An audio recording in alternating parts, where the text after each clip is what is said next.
ucapkan kepada yang berusaha Encik Chu Eng Ha, guru besar, rakan-rakan guru serta murid-murid yang dikasihi sekalian.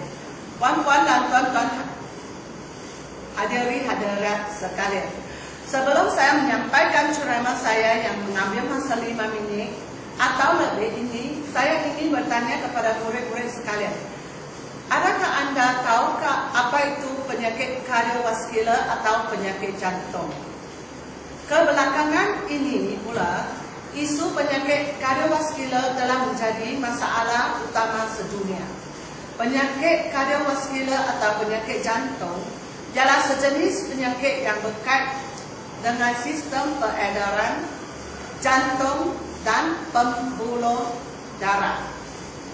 Setiap individu atau keluarga sentiasa inginkan suasana ceria dan sihat dari segi fizikal, mental, dan sosial. Namun, semasa kita berada dalam keadaan riang gembira, sesuatu yang tidak terduga boleh berlaku secara tiba-tiba. Sakit jantung boleh terjadi pada bila-bila masa, walau di mana-mana Anda berada. Sakit jantung boleh terjadi pada bila-bila masa. Sakit jantung merupakan pembunuh nombor 1 di Malaysia. Walau bagaimanapun, penyakit ini boleh dicegah, dirawat dan dielakkan. Jantung adalah organ yang terdapat di dalam badan kita. Ia dibina dari otot yang kuat dan mendapat bekalan darah dari jaringan saluran darah yang mengelilinginya.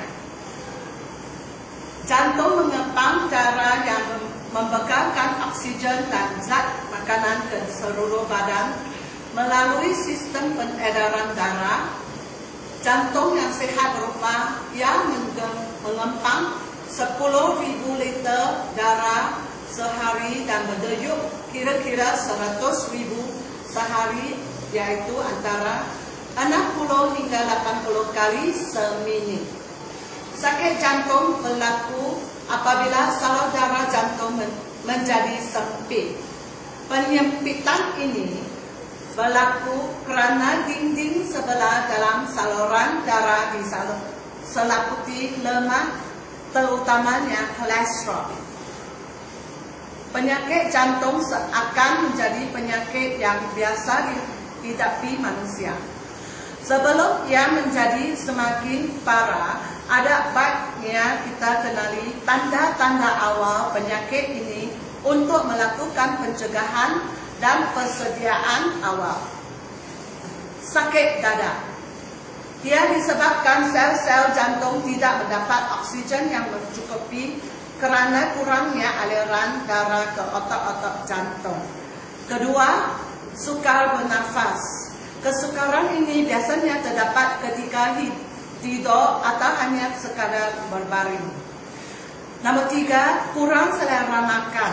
Ini ia disebabkan oleh pengumpulan cairan di dalam hati atau sistem pencernaan yang mengakibatkan berkurangannya selera makan. Nombor 4, sering rasa lebih penat, rasa lesu dan lelah tanpa sebab ini berlaku kerana tubuh tidak mendapat oksigen yang mencukupi. Nombor 5, kerap buang air kecil. Intensiti buang air kecil yang kerap juga boleh menjadikan simptomnya. Puan-puan dan tuan-tuan hadirin sekalian, seperti tajuk hari ini, aktiviti fizikal mampu mengurangkan risiko penyakit kardiovaskular. Ini adalah benar. Aktiviti fizikal merangkumi semua pergerakan badan yang menggunakan tenaga dalam kehidupan seharian seperti bekerja, bereaksi, bersenam dan bersukan. Aktiviti fizikal adalah penting untuk kesihatan kita. Kehidupan moden yang kemudahan yang ada menjadi kita tidak aktif, ini membahayakan kesihatan. Hidup tidak aktif boleh mengakibatkan kegemurukan, risiko mendapat penyakit seperti penyakit jantung, tekanan darah tinggi, dan diabetes. Kita perlu mengamalkan cara hidup yang aktif. Oleh sebab itu, kita perlu memilih aktiviti fizikal yang sesuai dengan anda semua. Lakukan aktiviti fizikal ringan hingga sederhana sekurang-kurangnya 30 minit sehari. Tempoh aktiviti ini boleh dijumlah sepanjang hari. Sekurang-kurangnya 10 minit setiap kali. Contoh aktiviti fizikal yang boleh dilakukan setiap hari. Aktiviti ringan 60 minit setiap hari, yaitu berjalan kaki, aktiviti legangan, aktiviti berkebun. Aktiviti sederhana 30 minit setiap hari boleh termasuk berjalan laju, berbasikal, berenang, menari, lompat tinggi, aerobik, berlari-lari anak, turun naik tangga.